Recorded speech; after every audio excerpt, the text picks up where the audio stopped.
Jadi hari ini kita belajar ilmu biomedik dasar mengenai sistem indera, ya, sistem indera. Apa kabarnya hari ini?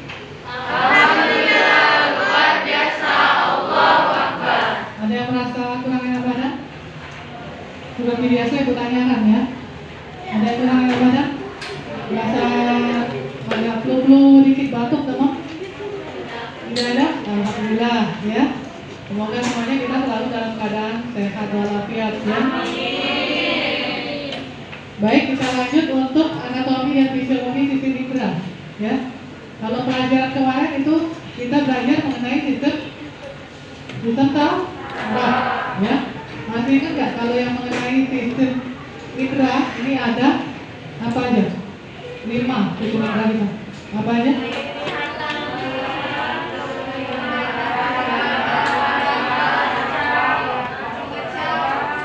Penglihatan, kemudian pendengaran, kemudian penciuman, perasaan, satu lagi perasaan, ya. Jadi nanti di sini kita ingat-ingat yang kemarin sistem saraf kemarin. Ada kaitannya dengan sistem indera apa aja kemarin sistem saraf? Yang ibu suruh apa 12 sistem saraf itu? Nanti coba apa aja yang kaitannya dengan sistem indera? Olfaktorius. Apa? Renadi dulu. Yang kaitannya dengan sistem indera. Yuk silakan.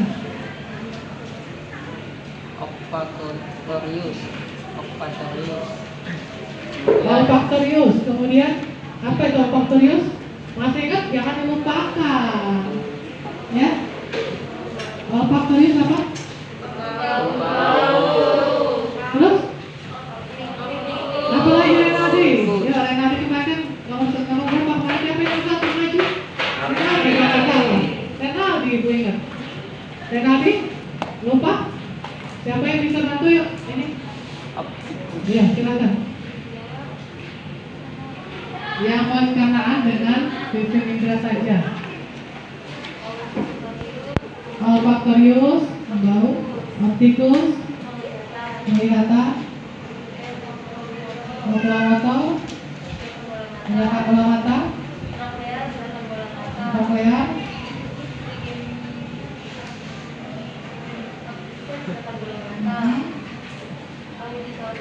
iya,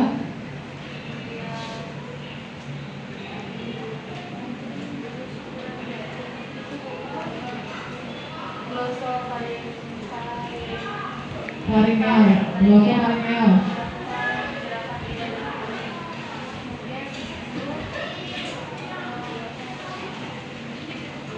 Sepuluh apa? Masih lupa? Wah? Nah, bagus. 10 itu bagus, tapi buka, tidak masuk kan? 11? Mereka tidak masuk ya? Jangan dilupakan Renaldi. Karena Renaldi beringat nomor 1 maju ya. Jadi kita masuk ke panca indera ini ya. Sudah tahu semuanya panca indera itu adalah penciuman, pengucapan, penglihatan, pendengaran, dan peraba. Ini ya. Baca dari di belakang ya. Jadi indera itu berfungsi untuk mengenali setiap perubahan lingkungan. Jadi indera kita ini mengenali setiap ada perubahan lingkungan itu kita mengenali. Kalau seandainya cuaca dingin, nah itu kenal nggak kita? Tubuh kita mengenal nggak bahwa dingin? Nah kalau dia panas, kenal nggak tubuh kita? Siapa yang merasakan itu? Kulit kita, ya. Jadi tubuh kita itu mengenali setiap perubahan lingkungan, baik yang terjadi di dalam maupun di luar tubuh. Jadi kalau di dalam tubuh itu seperti nyeri.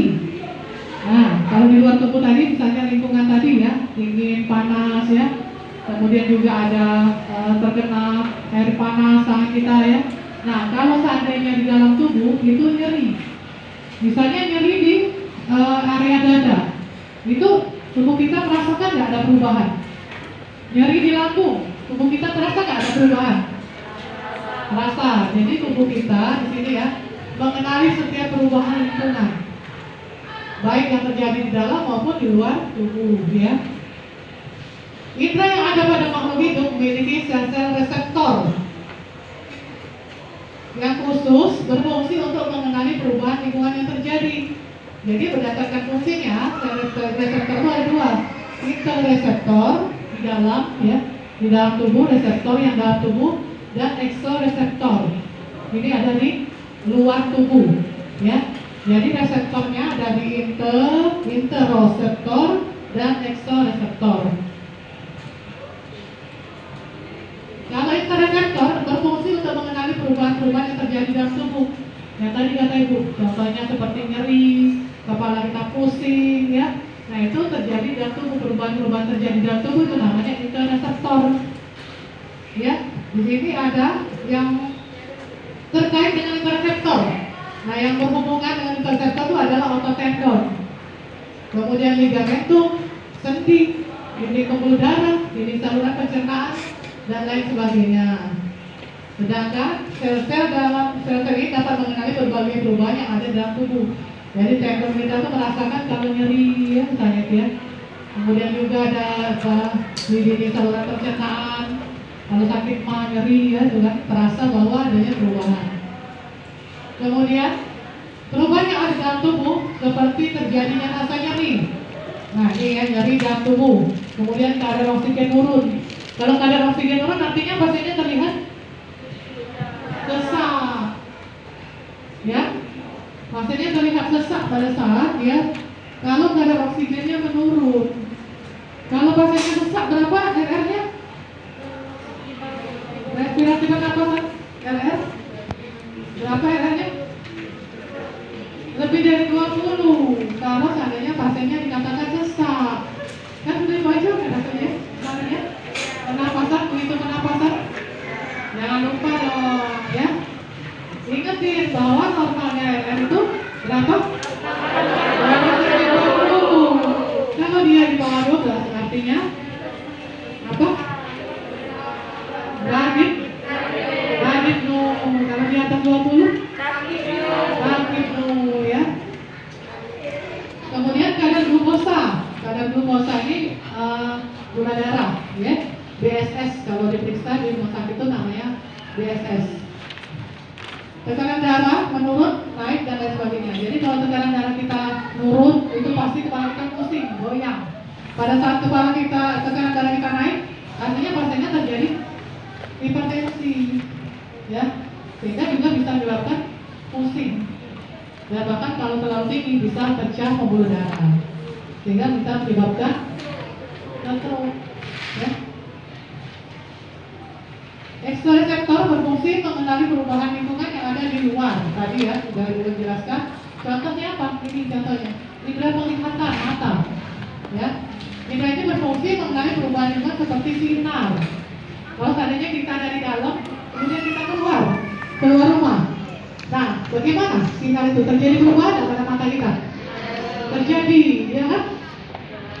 Kemudian kita masuk lagi ke dalam, terjadi nggak perubahan? Nah, apa yang dirasakan? Gelap, ya kan? Itu yang dirasakan. Adanya warna, kemudian juga dan sebagainya. Jadi kita bisa melihat warna itu karena adanya perubahan-perubahan yang terjadi, ya. Seandainya dari ibu melihat hijau, kemudian ibu melihat di sini warna kuning, terjadi perubahan kan? Ya. Kemudian indra pendengaran, indra itu berfungsi mengenali perubahan seperti suara. Jadi misalnya kita dengar suara musik, ya, suara musik, kemudian kita mendengar suara ngaji, berubah nggak? Berubah, ya. Kemudian indra peraba, kulit, indra ini berfungsi mengenali perubahan lingkungan seperti panas, dingin, dan sebagainya. Tadi yang ibu ceritakan tadi, ya. Kalau seandainya cuacanya dingin, berubah kulit kita berubah menjadi dingin. Tiba-tiba kita ke tempat yang panas atau yang ada apinya, ya. Misalnya api unggun, nah tubuh kita menjadi panas juga, ya. Jadi berubah termometer kita, ya, suhu, ya, temperatur berubahnya. Kemudian indra penglihatan, indra ini berfungsi mengenal perubahan lingkungan seperti rasa manis, pahit, dan lain sebagainya. Jadi kalau rasa manis di lidah itu ada di ujung, ya, di ujung, ya. Kalau pahit paling dalam. alamin lah, ya. Kalau dia asin, sebelah kiri kanan, tapi di pinggir. Manis, asin, pahit, asam. Asam di mana? Kiri kanan juga, ya di pinggir. Coba kalian rasakan. Kalau kalian rasakan sendiri, di ujung-ujung lidahnya rasanya manis nggak? Benar nggak kata ibu? Benar. Di ujung-ujung lidah, di ujung lidah ya. Coba kalian semua rasakan, manis nggak? Nah, kalau kalian menyelam di ujungnya tuh yang paling itu pahit nggak ya? Itu bisa merasa walaupun kita nggak makan, bisa kita rasakan, ya.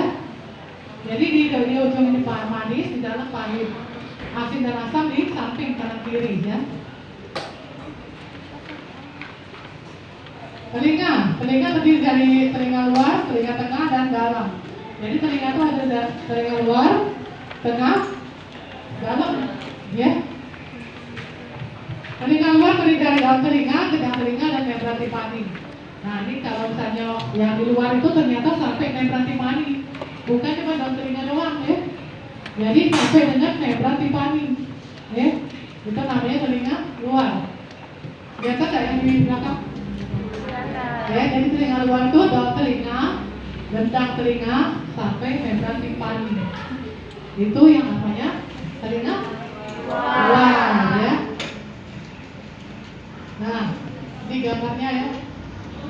Kelihatan nggak ini gambar indera pendengaran? Ini adalah daun telinga, ya. Nah, masuk ke sini, ini adalah aliran pada saat kita ada bunyi, ya. Ada bunyi maka ditangkap oleh daun telinga. Pada saat kita mendengar bunyi, itu yang menangkap bunyi adalah daun telinga, ya. Daun telinga, nih. Kemudian diteruskan masuk ke dalam mitus namanya. Mitus ya, yang masuk ke dalam sini, ditangkap mitus, masuk ke dalam.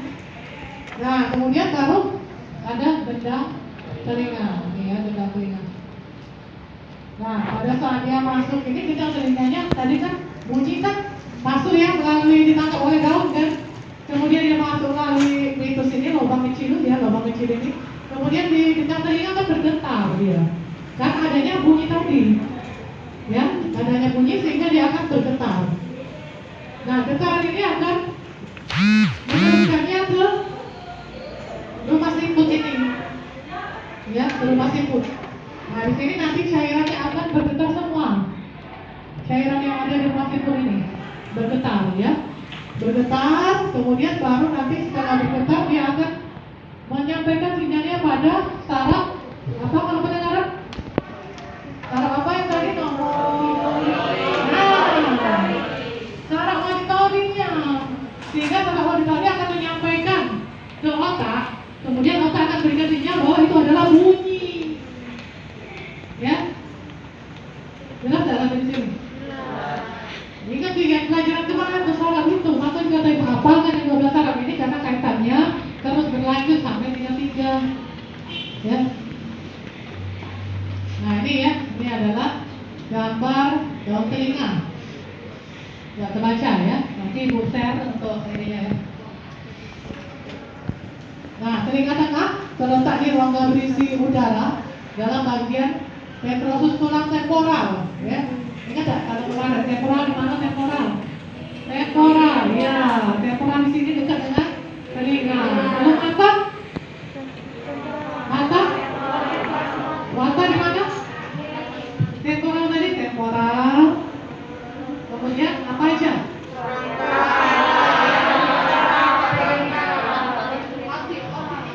Iya, coba sebutkan di mana letaknya.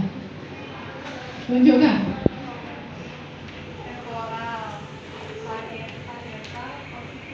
Satu lagi.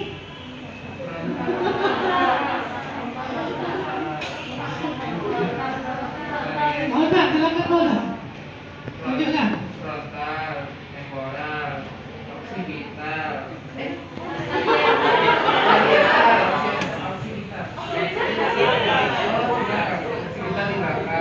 Seza. Oh, itu Seza. Rizky.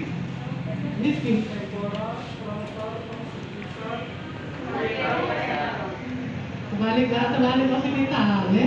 Occipital itu kan otak kecil, sini nah, otak kecil, ya. Itu juga jangan dilupakan waktu ibu, karena kaitannya terus ya. Nanti baru ibu belajar ini sudah lupa itu yang salah sama yang rangka ya. Di sini ada temporal kaitannya dengan pendengaran ya. Nah, pada bagian ini terdapat saluran yang menghubungkan telinga tengah dengan faring, yaitu lubang Eustachius namanya. Lubang Eustachius, saluran Eustachius ya. Saluran yang biasanya tertutup dapat terbuka saat menguap. Jadi pernah nggak kalau kita merasakan ada air yang masuk, ya air yang masuk, kemudian pada saat kita bukakan besar-besar mulut kita, terasa ada yang terbuka. Perasaan pernah nggak merasakan itu? Kayak misalnya bindeng seperti itu ya. Nah itu ya. Jadi kita bisa membukanya pada saat kita menguap, menelan dan mengunyah juga bisa seperti itu ya. Saluran ini berfungsi untuk menyeimbangkan tekanan udara pada kedua sisi membran timpani. Jadi saluran ini dia fungsinya menyeimbangkan, ya, memberikan keseimbangan. Jadi dia setara antara membran timpani dengan kedua sisinya, ya. Pada telinga bagian tengah ini terdapat tulang-tulang pendengaran, yaitu ossicle auditory, ya, auditory. Ingat ya ini ya, yang dinamai sesuai bentuknya. Tadi dari malleus, inaus, stapes. Nah ini ada tulang-tulang yang bagian tengah, ya, tulang bagian tengah ingat sih malleus, incus, dan stapes. Nah ini boleh dihafalkan karena ini bagian ini adalah tulang tengah ini malleus, incus, dan stapes. Malleus adalah tulang marfil, incus adalah tulang landasan atau anfil, stapes tulang sanggurdi, ya. Nah ini ya, malleus, incus, stapes. Kelihatan nggak gambarnya? Ini nah, malleus, incus, dan stapes, tulang tengah. Ini tulang tengah, ini ya, malleus, incus, dan stapes. Ini tadi masuk ke sini tulang tengah, kemudian dia telinga dalam, ini ada berisi cairan dan terletak dalam tulang temporal di sisi media dan telinga tengah. Nah ini gambarnya ya, tadi bunyi akan ditangkap oleh siapa? Bunyi ditangkap oleh dalam telinga ya, ditangkap oleh dalam telinga, masuk melalui lubang mitus ya, mitus, kemudian sampai ke dia akan menggetarkan gendang telinga, ya, sehingga gendang telinga bergetar. Nah ini tadi dia adalah telinga tengah, apa namanya telinga tengah? Malleus, ya, ini telinga tengah. Kemudian dia akan menggetarkan telinga tengah dan akhirnya dia akan ke loba siput, nih ya, sehingga di loba siput ini akan semuanya bergetar, kemudian dia akan menyampaikan sinyalnya ke organ ini yang ada di sini adalah ada saraf auditorinya. Organ ini, organ apa dibacanya udah terbaca? Nah ini, ya di sini adanya si saraf auditori itu, ya, di organ ini, sehingga baru dia akan menyampaikan ke otak, sehingga otak akan memberikan sinyal. Ternyata itu adalah bunyi, ya. Telinga dalam terdiri dari dua bagian, yaitu labirin tulang, labirin membranosa yang terletak di dalam labirin tulang. Kalau labirin tulang itu adalah ruang berliku berisi perilimfe, suatu cairan yang menyerupai cairan cerebrospinal. Jadi ada cairan ya. Bagian ini melubangi bagian petrosus, tulang temporal, dan menjadi tiga bagian. Vestibular adalah bagian sentral, kemudian ada inti lateral vestibular mengandung panestra di bukunya ya, bisa dibaca, membran yang melapisi panestra. Ini ada rongga, kemudian ada koklea bagiannya ya. Koklea itu mengatur reseptor pendengaran. Nah reseptor kemarin ada apa? Reseptor apa? Hah? reseptor apa? Reseptor oh, naik mana? Reseptor apa reseptor? Hah? Reseptor? Jangan ragu-ragu ya. Ya kan? Labirin membranosa ini adalah serangkaian tuba yang berongga dan kantong yang terletak dalam labirin tulang dan mengikuti kontur labirin. Bagian ini mengandung cairan endolimfo yang menyerupai cairan intraseluler. Ini gangguan pada pendengaran. Ada dua jenis gangguan yaitu gangguan konduktif ya. Ini biasanya terjadi akibat kelainan telinga luar seperti infeksi serumen ya. Kemudian atau kelainan telinga tengah seperti otitis media, audia akut ya, kemudian audia kronik. Otitis media akut itu berarti dia terjadi radang pada otitis medianya ya. Kemudian atau sklerosis. Jadi kalau terjadinya terjadi infeksi pada telinga ya, telinga bagian tengah ini terjadi infeksi sehingga terjadi gangguan konduktif namanya ya. Gangguan konduktif itu seperti dia tidak sampai menangkap telinga itu yang menangkap bunyi itu. Menangkap bunyi itu tidak nyampe ke dalam ke telinga, sampai ke telinga luar, tidak sampai masuk ke dalam sehingga dia tidak terdengaran untuk konduktif ya. Gangguan sensori ini melibatkan kerusakan koklea atau saraf vestibulocochlear. Jadi sarafnya tidak berfungsi. Jadi sarafnya tadi berarti dia cuma batas sampai rumah siput ya, rumah siput sehingga dia tidak nyampe ke sarafnya tidak berfungsi sehingga dia hanya mendengar, tidak bisa mengartikan itu, tidak bisa mengartikan oh itu bunyi itu, tidak bisa dia mengerti, dia hanya mendengar oh kayak gitu ya. Tapi kalau konduktif tadi dia tidak bisa mendengar sampai di telinga luar baik konduktif ya. Terkait penyakit pada indera pendengaran ini ada sakit telinga berdenging, penyakit Meniere, otematoma, tuli, pengobatan. Jadi ini adalah nama-nama penyakit pada telinga ya. Perikarditis dan labirintis. Nah ini proses pendengaran. Kita masuk ke proses pendengaran. Tadi sudah jelaskan ya bunyi tadi ya. Ini bisa dibaca. Sudah dijelaskan tadi ya kalau proses pendengaran tadi ya bahwa sudah artikan bunyi sudah jelas. Jelaskan nanti dibaca ya. Di gambarnya kelihatan nah hidung. Kemudian kita hidung. Organ hidung menghidung dan jalur pernapasan. Di dalam korka, nasanya terdapat 3 pasang dalam hidung, yaitu korka nasal superior, media, dan inferior. Jadi dalam lubang hidung ini kita tuh ada korka namanya.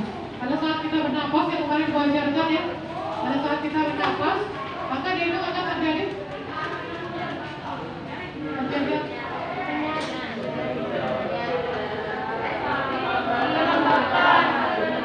terjadi 3 hal itu. Siapa yang melakukan itu? Yang menyaring siapa? Hidung. Ya. Yang berperan lainnya? Menghangatkan ya, menyaring di hidung ya. Jadi ada korka ini sudah berfungsi ya. Ini gambar dari hidung ya. Bisa dibaca dapatnya nanti nggak jelas di belakang. Nah itu manusia dibagi 2 bagian rongga yang sama besar yang disebut dengan nostril. Jadi lubang namanya nostril ya. Nostril. 2 bagian lubang yang sama besar itu namanya nostril. Ini bisa disebut dengan septum. Jadi tengah-tengahnya ini septum. Ya, yang lubang ini nostril, tapi yang tengah-tengahnya adalah septum. Ya. Septum terbuat dari tulang yang sangat tipis. Rongga itu dilapisi dengan rambut dan membran yang bersekresi lendir dan lengket. Nah ini udah penciuman ya, gambarnya dari sini dia mencium masuk ya. Nah, jelas gambarnya ya, terbiasa. Mekanisme penciuman ini reseptor penciuman. Jadi kita menerima adanya bau masakan ya. Kemudian merupakan kemoreseptor yang dirasakan oleh molekul larutan di dalam mukus, sehingga reseptor penciuman merupakan reseptor jauh atau kemoreseptor. Nah ini bau yang masuk ke dalam lubang hidung akan merangsang saraf. Nah kalau saraf apa kemarin? Olfaktorius ya. Ini kaitan terus kalau kita ada apa kemarin ada bau, benar nggak?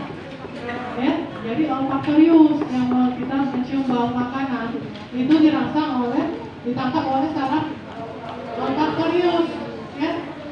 Dan bulbus olfaktorius. Bau merupakan gas atau zat yang memuat mencapai gambung nasal, meningkatkan masukan ke dalam rongga hidung lalu ke sinus, ya. Sehingga dia mengaktifkan reseptornya. Mekanisme kerja indera penciuman sebagai berikut: adanya rasa atau bau masuk ke dalam lubang hidung. Jadi begitu masuk ya, bau masakan masuk melalui lubang hidung, ya kan?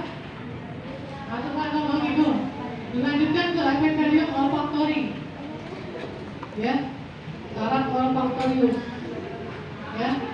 Kemudian di mucosa olfaktori ke saraf olfaktori baru. Dia dari lubang hidung masuk, ya, masuk kemudian ke epiteliumnya, epitel, kemudian baru ke olfaktorinya, baru ke sarafnya, baru ke talamus, di otak talamus ini, ya, di otak, kemudian baru nanti otak memberitahunya bahwa itu bau makanan. Sehingga kita kan pada saat kita mencium itu keluar dari liur. Nah itu sambungan memang berkaitan, ya. Gangguan penciuman terdiri dari anosmia, hiposmia, disosmia. Jadi kalau seandainya yang terkena corona, ya, apa yang dirasakan? Gejalanya apa yang dirasakan pada saat kena corona saat ini? Bisa mencium bau, ya, berarti anosmia. Anosmia adalah gangguan pada indera penciuman yang mengakibatkan penderita tidak dapat mencium bau sama sekali. Itu namanya anosmia, ya, dirasakan oleh orang corona. Hiposmia adalah kondisi di mana berkurangnya kemampuan untuk mencium bau. Hiposmia itu berkurang saja menciumnya, tapi masih bisa mencium bau. Bau masakan masih bisa, tapi hanya berkurang. Biasanya kalau kita cium tuh tajamnya, nah ini hanya sedikit yang hanya dirasakan dia, ya. Itu namanya hipos. Tapi kalau anos sudah ada selanjutnya, ya. Dysosmia adalah salah satu gangguan pada indera penciuman yang mengakibatkan penderita mengalami perubahan penciuman sehingga penderita merasa selalu mencium bau yang tidak enak. Nah, jadi dia tuh berubah, padahal wangi jadi tidak enak baunya, kayak bau busuk gitu. Itu namanya dysosmia. Ya. Apa baik tadi? Dinosmia. Ya. Nah, lidah sekarang. Lidah dikenal sebagai indera pencap yang banyak memiliki struktur, ya, atau namanya tunas pengecap. Melalui penggunaan lidah kita dapat membedakan macam-macam rasa. Yang tadi kata ibu tadi, ya, manis di depan,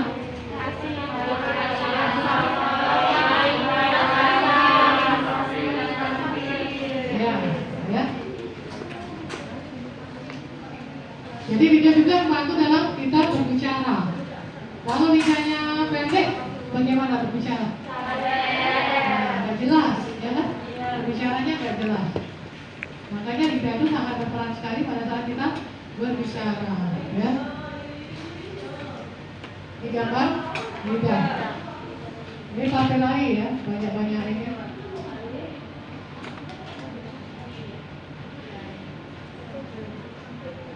Bagian lidah terdiri dari bagian depan, pinggir, dan belakang. Depan, pinggir, belakang, ya. Karena tadi ada rasa manis, asin dan asam, dan pahit di dalam. Bagian depan lidah fungsinya untuk merasakan manis. Pinggir lidah untuk asin dan asam. Bagian belakang pahit, ya. Nah ini, ya, pahit itu di sini, ya. Nah di ujung ini, ujung lidah tuh ujung manis. Ini asin di dalam. Kemudian asam di pinggir-pinggir agak depan. Coba kalian rasakan asam. Berapa dah asam kalau kamu merasakan? Di pinggir agak depan.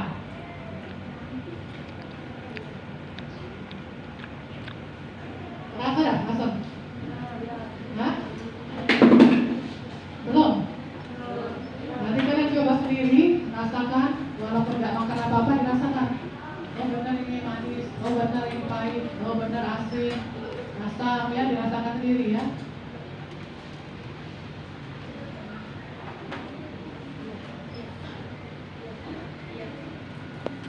Ya, terbaca ya. Mata, kita langsung ke mata. Mata merupakan organ yang disusun dan bercahaya sensitif cahaya primitif. Dalam ilmu perlindungannya, mata mempunyai lapisan reseptor, sistem lensa, cahaya dan merupakan suatu jenis saraf. Sebenarnya saraf pusat dihubungkan melalui satu rongga saraf-saraf yang disebut saraf optik. Anissa. Ya, kalau mata tuh optik ya, optikus ya.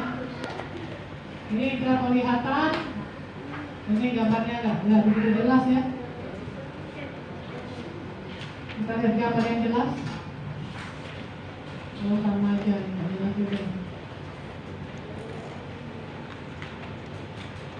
Nah ini gambarnya. Ada ini kornea yang paling depan ya. Kemudian ada pupil, ada lensa.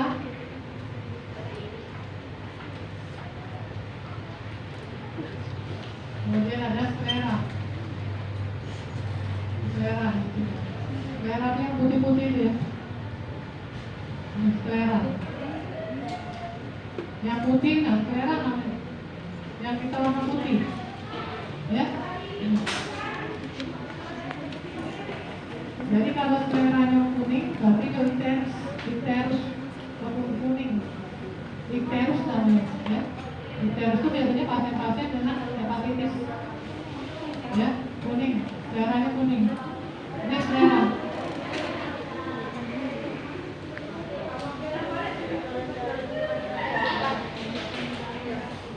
Kayak gambarnya nggak begitu jelas ya. Lapisan keluar dari yang keras pada bola mata adalah tunica fibrosa. Bagian posterior bagaimana? Lupa bagian posterior bagian? Lupa? Posterior? Hah? Bagian? Atas? Anterior? Coba lihat lagi. Benar tak? Hah? Benar tak? Posterior benar tak? Belakang. Anterior? Depan. Ini ya. Sklera berikan bentuk pada bola mata dan berikan tempat pelepasan pada otot eksklusif. Kornea adalah perpanjangan anterior di tengah pada sklera ya, bisa dibaca nih. Nah ini ada lapisan, ini lensa, rongga mata, retina. Ini ya perjalanan nervus opticus. Ya, kelihatan jelas ya gambarnya ya.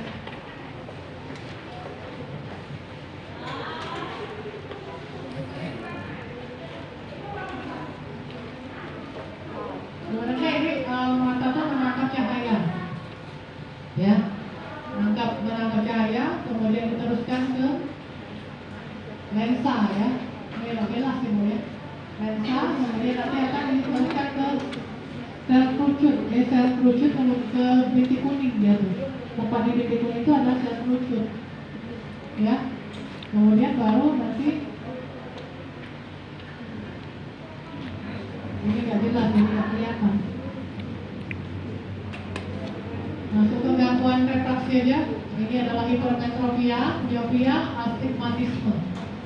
Kalau hipermetropia itu adalah rambut dekat, berarti tidak bisa membaca dekat, ya. Itu namanya hipermetropia. Miopia rambut jauh, berarti dia minus, ya. Kalau dia hipermetropia berarti plus, ya. Kalau astigmatisme, gangguan refraksi karena kelainan pada kornea mata ya. Berbentuk tidak bulat kornea, berarti korneanya tidak bulat, ya. Bisa diarahkan jauh, bisa arahkan dekat, dikoneksi dengan lensa silinder. Ini gambar refraksi, presbiopia, lampu dekat ya. Retina, lapisan pecah cahaya identik dengan jaringan saraf korteks cerebri. Ini bisa dibaca, ada narkos optikus meninggalkan mata melalui optikus. Saraf pada orbita ini ada saraf motorik ya. Ini ada narkos ketiga, oculomotor. Nah, oculomotorius ya. Ini ada kemarin oculomotorius. Ini adalah pada saraf motoriknya. Oculomotorius adalah apa? Saraf apa? Jadi dia akan motor sebagai menggerakkan motor ya, menggerakkan bola mata. Ini narkosnya ada narkos keempat, apa namanya keempat? Boleh baca?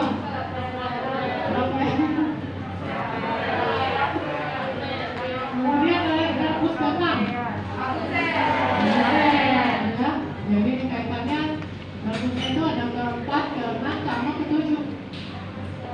Ketujuh apa? Ya. Harusnya dari buku lagi ya. Biar hafal ya. Nah ini proses melihat. Nah jadi dari sini ada cahaya masuk ya. Cahaya masuk melalui kornea, tembus ke kornea, masuk ke pupil. Kemudian baru ke lensa.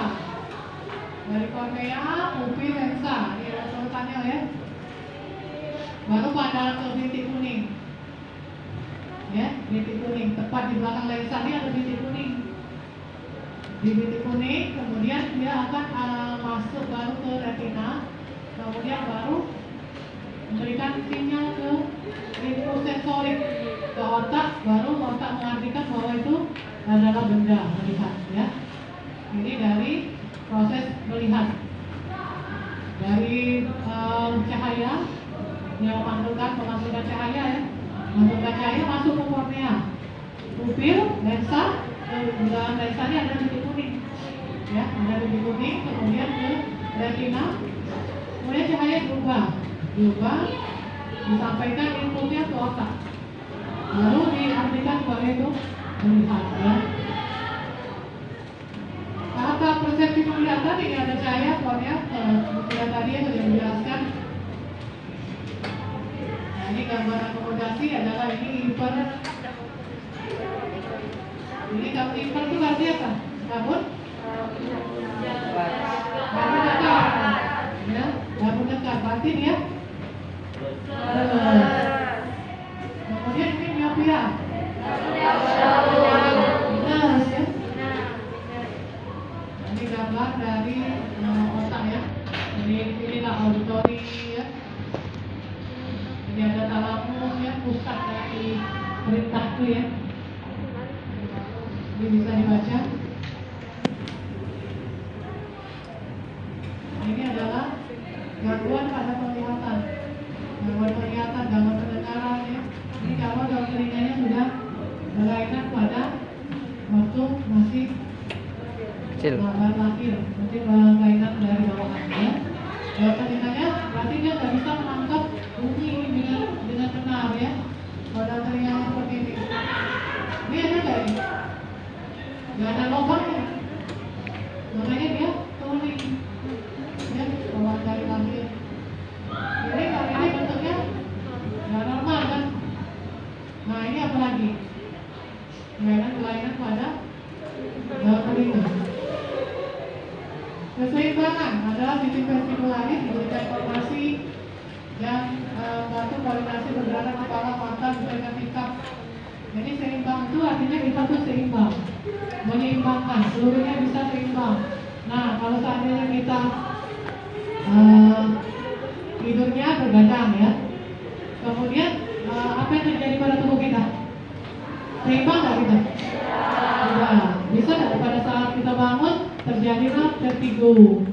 Nah itu karena tidak keseimbangan tadi, sehingga bisa timbul penyakit baru seperti vertigo mungkin ya. Kemudian juga bisa darahnya jadi bisa tinggi ya, karena kita nggak cukup istirahat ya. Ini adalah gambar dari keseimbangan tadi ya.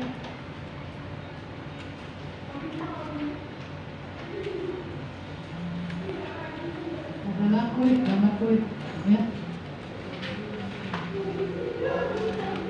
Gambar kulit itu apa? Singkatannya ada?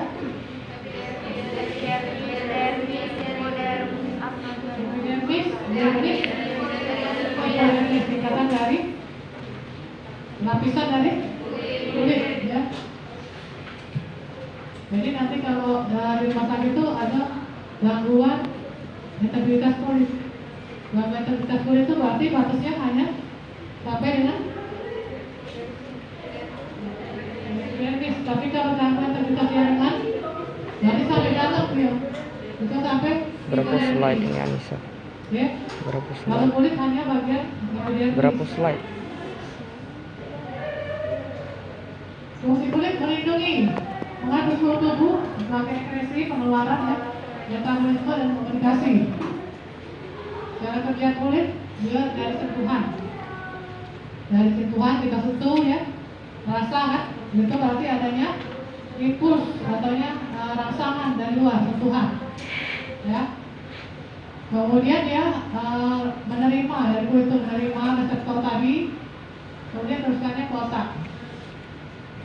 Sehingga dari otak dia menanggapi bahwa itu adalah rangsang, ya. Sudah selesai untuk sistem indera. Ada yang perlu dihafalkan? Ada yang perlu dihafalkan? Kira-kira apa yang perlu dihafalkan dari sistem indera tadi? Ada yang perlu dihafal nggak? Hah? Ada? Bagian yang mana? Proses pendengaran. Kemudian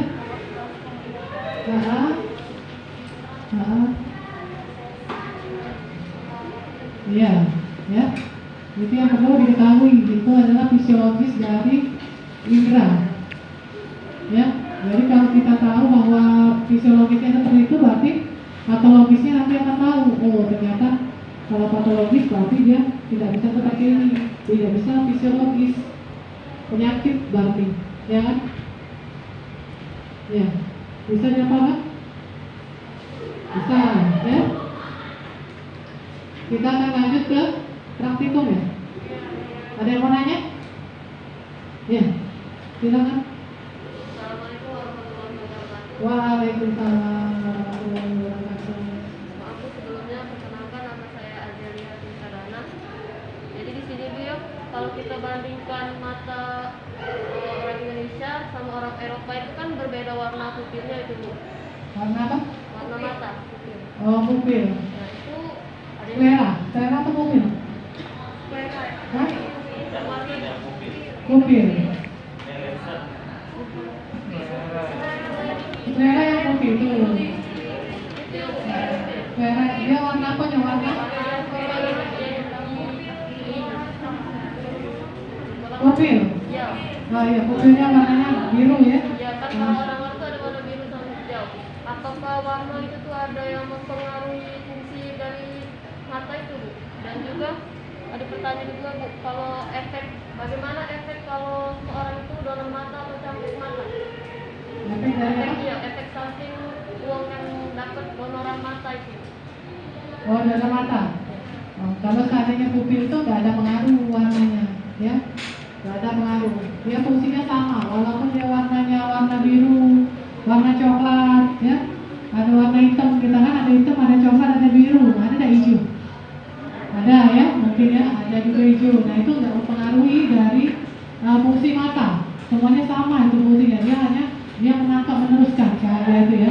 Tuh, kalau misalnya donor mata, otomatis sebenarnya tuh donor mata itu dari orang yang sudah meninggal, kan? Kalau orang yang masih hidup, dia mau nggak donorkan mata? Nggak mau, karena keseimbangannya pasti dia akan berubah, ya kan? Karena tadinya lihatnya jelas dari kiri kanan, kemudian kalau didonorkan satu bisa jadi keseimbangannya akan terganggu ya, sehingga dia bisa menjadi resiko jatuh, ya, resiko jatuh, resiko kecelakaan bisa juga kalau saat dia mau berkendara karena satu mata ya kan. Nah untuk fungsi dari yang didonorkan tadi itu tidak ada efek. Sebenarnya memang sudah didonorkan tidak apa-apa, boleh didonorkan dia akan melihat secara jelas kembali menerima mata itu ya, bisa diterimanya kembali, maksudnya diterima oleh si pendonor. Jelas tak? Berarti kok kalau yang pupil tadi cuma biasa gitu. Apa? Yang pengaruhi fungsinya. Tidak, yang pupil tadi? Biasa. Pupil? Iya. Itu karena mungkin dari ini, dari apa namanya lo, gennya, dari gennya, bawaan dari gennya. Dia tidak mempengaruhi itu, nggak ada fungsinya tuh cuma karena dia beda warna aja. Tapi fungsinya enggak, dia seperti yang menjelaskan tadi, dia akan menangkapnya, meneruskannya ke otak, dan dia akan membaca bahwa itu adalah warna biru, warna merah, seperti itu. Tapi kalau itu mungkin estetika aja ya, estetika, ya untuk kecantikan. Karena keturunan kan, nah, itu karena kecantikan atau estetika. Itu aja bedanya, ya. Udah jelas? Hah? Mengenai yang ditanyakan oleh tadi, ini saya pernah mendengar pendapat waktu itu kalau warna yang berbeda seperti biru ataupun yang lain-lain itu katanya dari penerimaan cahaya itu agak beda katanya.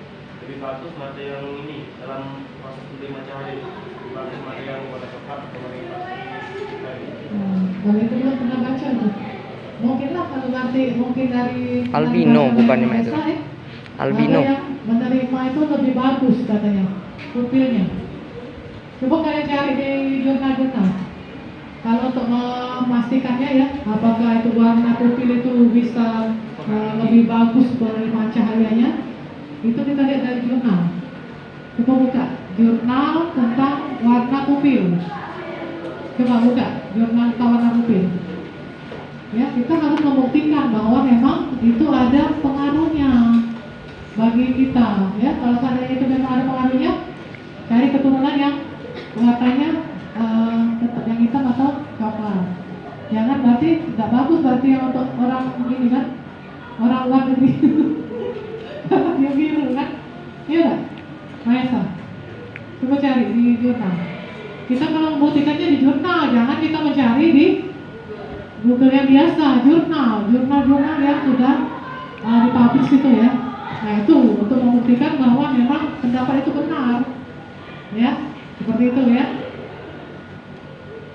Untuk ini Marcelo mana yang kita ini praktikumnya? Silakan cari dulu jurnal ya. Sambil kita menunggu Marcelo ini ya, mempersiapkan